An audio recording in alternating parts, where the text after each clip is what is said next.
שער חמאסניק אחד, קטוע רגל וקטוע יד, וביד השנייה נותרו לו 2 אצבעות. הוא יעמוד על גג של מסגד הרוס ויעשה וי והוא ניצח. למה? כי הילדים שלו ימשיכו, והנכדים שלו ימשיכו. כי הוא נשאר, הוא שרד. ולכן זה תמימות הניצחון. צריך להבין פה, זה ראש אחר, זה קריטריונים אחרים לניצחון. אבל הנה אנחנו רואים, אבל כן חמאסניקים נכנעים. זאת אומרת, יש חמאסניקים שנכנעים. כמה לא נכנעו? וכמה נמצאים עוד במנהרות? תגיד לי אתה, כן, עם כלי נשק אלפים רבים. בשביל לפוצץ אותך.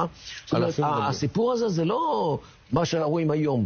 פה הם רואים הרבה קדימה. אבל גם אנחנו רואים הרבה קדימה, סליחה. למה אנחנו מדברים על עם הנצח ועל הדרך הארוכה ועל הילדים שלנו שעוד ימשיכו להילחם? האמריקאים ייתנו לך גב לתמיד, האירופאים ייתנו לך גב לתמיד, החברה הישראלית תיתן לך גב לתמיד.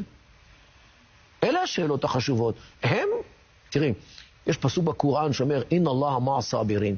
אללה הוא עם בעלי היכולת לסבול לאורך זמן.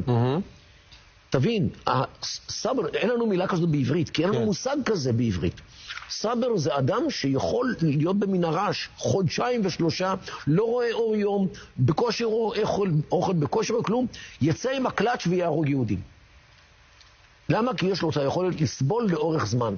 וזה לא ברור עם החברה הישראלית. אז אתה אומר שבעצם הפנטזיה הישראלית שאולי נגיע איזה נקודת שבירה של החמאס, שבה החמאס פשוט באמת או ייכנע או יקרוס לתוך עצמו, זו פנטזיה ישראלית שאין בינה לבין המציאות קשר. הם חיים בתוך הבועה הישראלית.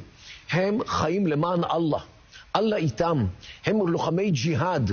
אנחנו לוחמי חירות ישראל, ובסדר, אנחנו לא לוחמים מחיות קודש. תראי, יום אחד היה לי ויכוח עם ציפי לבני. הייתי באיזשהו פאנל.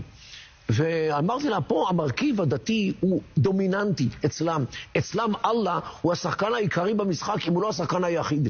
אצלנו הקדוש ברוך הוא, אם הוא בכלל במגרש, הוא שחקן ספסל. וזה הבדל אדיר מבחינת היכולת הנפשית והיכולת הציבורית והיכולת הגופנית גם, כי יש בזה השלכות פיזיולוגיות על האמונה. והיכולת שלהם בעניין הזה היא אדירה. אני לא אומר ששלנו היא פחות חשובה, המורל חשוב והכל, אבל להם הם לוחמים מלחמת דת. ואצלנו, לפחות חלקנו,